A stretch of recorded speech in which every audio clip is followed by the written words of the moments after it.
This is Makran, a city on track to become Iran's new capital. President Pezeshkian recently expressed support to move the capital from Tehran to the south, closer to the Gulf of Oman. And even though lawmakers are still debating the legislation, the idea is steadily gaining traction. Proponents argue the change is essential for the country's well-being. They're not wrong. Tehran has long faced complications such as overpopulation, traffic congestion, air pollution, earthquake risks, water shortages, and soil subsidence. Many of these issues are endemic and frankly nowhere near resolving. In fact, if things keep going at pace, Tehran's problems stand to multiply. Take overpopulation as an example. This map shows what that's like. Every dot represents tens of thousands of people. Tehran clearly stands out. You can almost make out the city's administrative borders. Some 9 million people call it home, but when including the greater metropolitan area, the population tops 14 million. In the coming decades, however, that number will more than double. In September 2018, the Center for Progress and Development of Iran, a think tank under the president's office, published a report warning that the city's population would increase by 20 million people over the next 30 years, which would make city management nearly impossible. Tehran's population has grown rapidly in the past decades due to an influx of people from the provinces in search of opportunities and better living conditions. But the city can't handle a larger populace. It already ranks as one of the worst polluted in the world, and every year more than 6,400 people die from diseases related to air pollution. Adding another 20 million people could turn Tehran into a humanitarian disaster. Moreover, the Iranian Scientific Association of Urban Economics says that the city's population exceeds the infrastructure capacity by more than 70%. That means out of the 9 million people living directly in the capital, only 2.7 million enjoy decent public services. Urbanization in the next 30 years could push the city-wide infrastructure into total collapse. Water and energy shortages would become more severe, and the restless populace would teeter on the edge of revolution. So yeah, Tehran is heading straight for an iceberg. And while some would rather cling to the wreckage than admit it's going down, Iran's president wants to act before the clock runs out. Makran could be an ideal capital for the ruling elite. It sits close enough to a major trade corridor going between India and Russia to benefit from the trade, but distant enough from other major population zones to deter a homegrown revolution. As determined Iranian protesters may be, they are unlikely to march hundreds of kilometers through the scorching deserts north of Makran to overrun the executive office. And so, for the Persian clergy, distance is a friend. Interestingly, at around the same time Makran was announced, the naval arm of Iran's Revolutionary Guard showed off an underground missile base on the southern coast. The precise location was undisclosed, but its operational range probably covers the new would-be capital. The official video showed all types of cruise missiles, naval vessels, lengthy tunnels, etc. Quite impressive as far as underground facilities go, and extensive too. Some sources even refer to it as a missile city. The purpose of the video is to strengthen Iran's negotiating position ahead of the Trump and Israeli talks. However, Trump made his own power move by lifting Biden's hold on 2,000-pound bomb shipments to Israel. Nearly 190 media sources reported on this, with the majority leaning right. This is how governments negotiate when they try to talk without saying things directly. They employ the media. Still more, some sources are now saying that Trump wants to supply Israel with even heavier bombs, including the MOAB, which stands for Massive Ordnance Air Blast. These 21,000-pound bombs are devastating weapons, and with the right technology, maybe multiple-phased bunker busters, they might just be enough to destroy Iran's underground facilities. So there's a lot to piece together when it comes to Iran changing its capital. I use ground news to connect the dots because it allows me to check out local and regional sources. I truly believe that is the best way to understand this tricky region. I can't stress enough how important this is, which is why I asked Ground News to sponsor this video. I mainly browse the blind spot page, where they share lots of interesting stories that other news outlets often miss due to biased reporting. Go to ground.news/Caspian or scan the QR code on the screen to learn more. Subscribing through this link gets you 40% off the Vantage plan. Also, by subscribing, you're directly supporting my channel. Thank you, Ground News. The link is below. Tehran has been the capital of Iran since 1786. It sits at a relatively high elevation on the slopes of the Alborz Mountains, 1173 meters above sea level in fact, which makes it cooler compared to many other cities in the region. However, along the base of the Alborz also runs a significant seismic fault line. Tehran last experienced a major earthquake in 1830, but numerous minor tremors shake the city every year. Iranian seismologists have repeatedly warned that a strong earthquake in Tehran would have catastrophic consequences. The last major earthquake Iran experienced was in December 2003. A 6.8 magnitude earthquake in the city of Bam claimed over 30,000 lives. An earthquake of the same magnitude could result in more than 700,000 deaths in Tehran. That's a risk not taken lightly. And so this anxiety is where the idea of changing the capital initially comes from. However, this might not be the most pressing problem right now because, frankly, Tehran is overwhelmed with complications that make life increasingly unsustainable.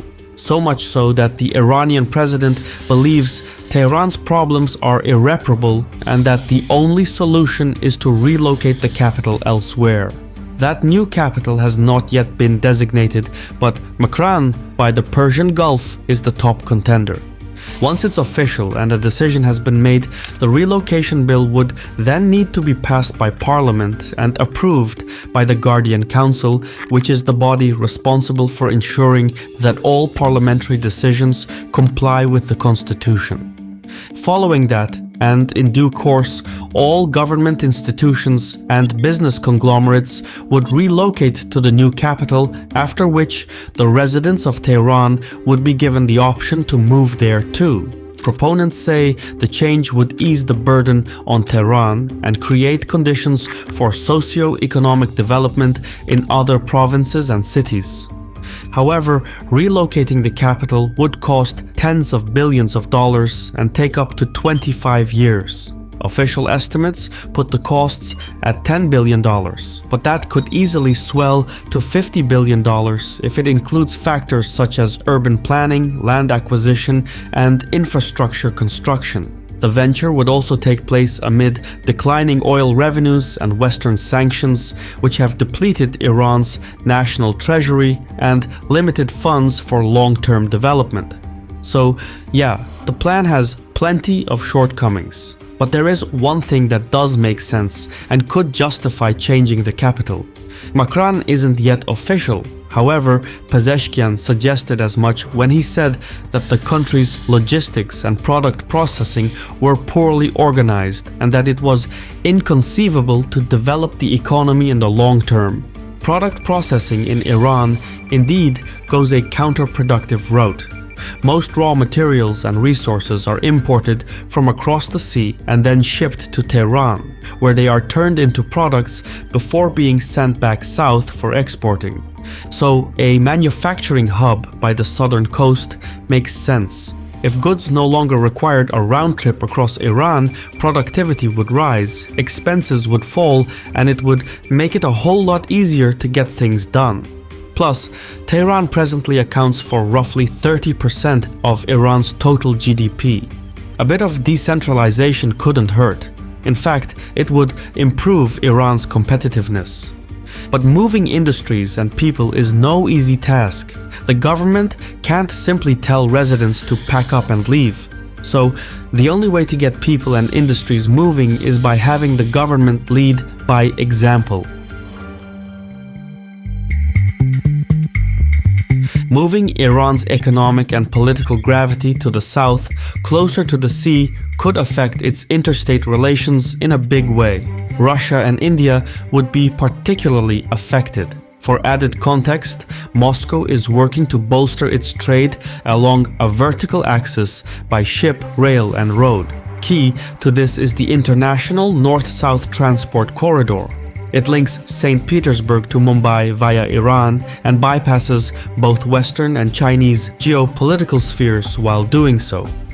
The corridor connects railways and ports to move goods. It goes from St. Petersburg and Moscow to Volgograd and then to the port city of Astrakhan in the south. From there, the corridor splits in two. The western branch runs via rail, passing through Baku and continues to Iran.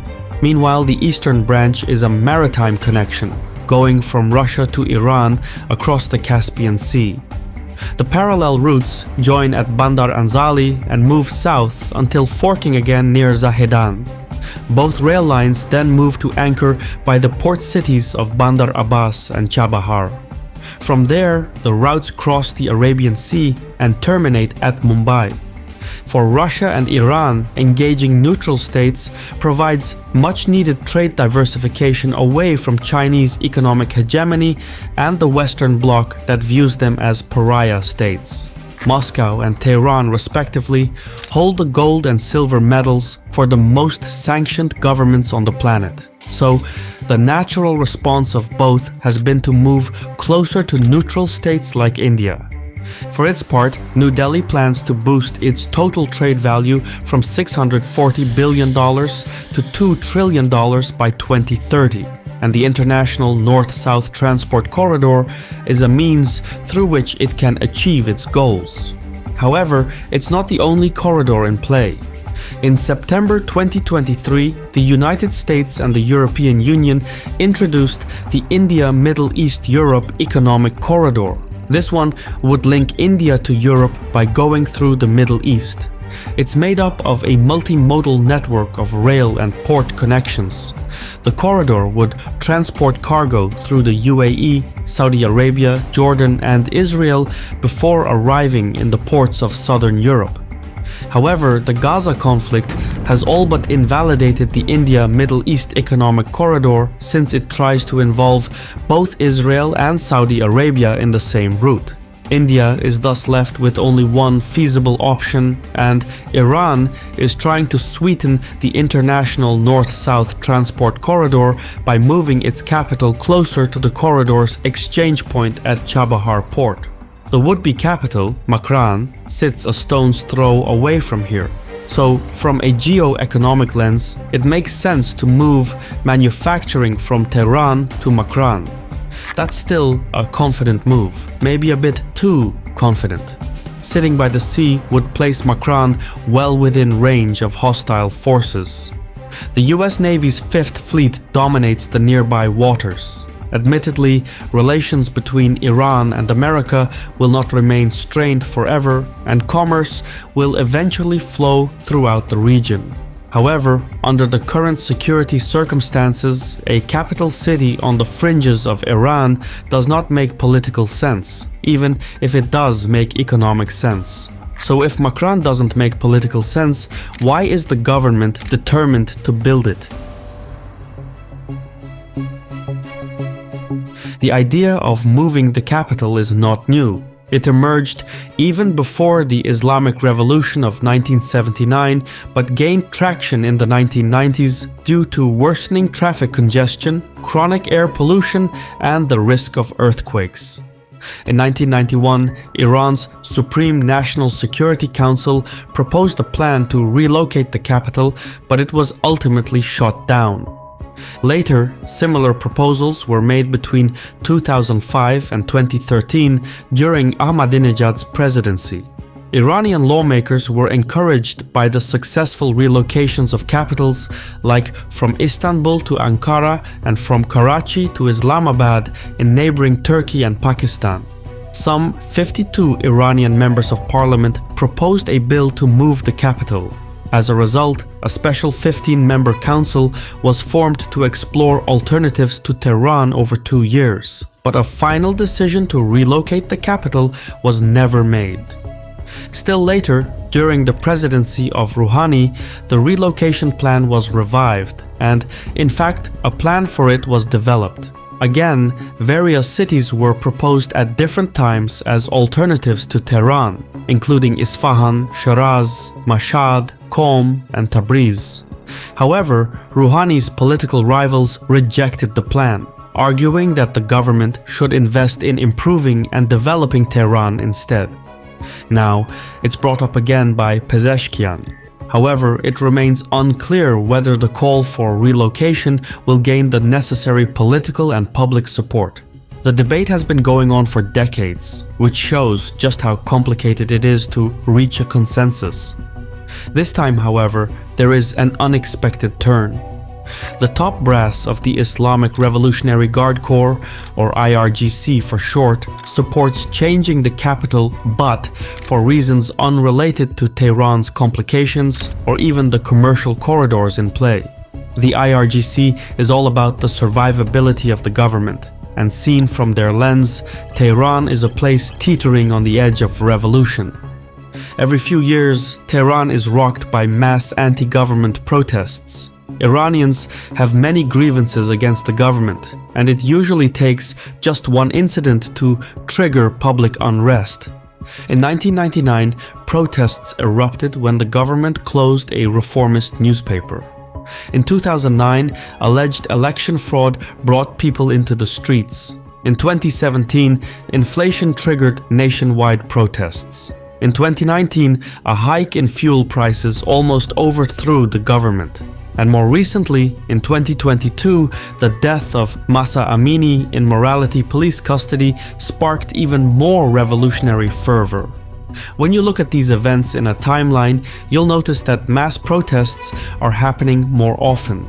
It only takes one successful coup to shut down the theocracy.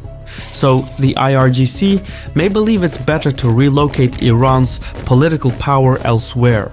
Makran sits about 1,400 kilometers away from Tehran and is surrounded by scorching deserts to its north. It's hard to imagine millions of people making the journey from Tehran and other major cities to demonstrate in Makran. And that may be the whole point. This distance will allow the IRGC to defend the Islamic Republic in case of an uprising. So Makran would essentially be Iran's version of Versailles, a city designed to move the seat of the supreme leader out of the people's reach. However, revolutions are tricky to predict or anticipate.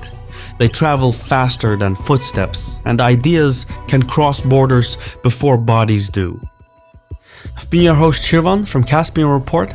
If you approve of what we do, please leave a comment, hit the like button, and mayhaps share the video. In any case, thank you for your time, and Sawal.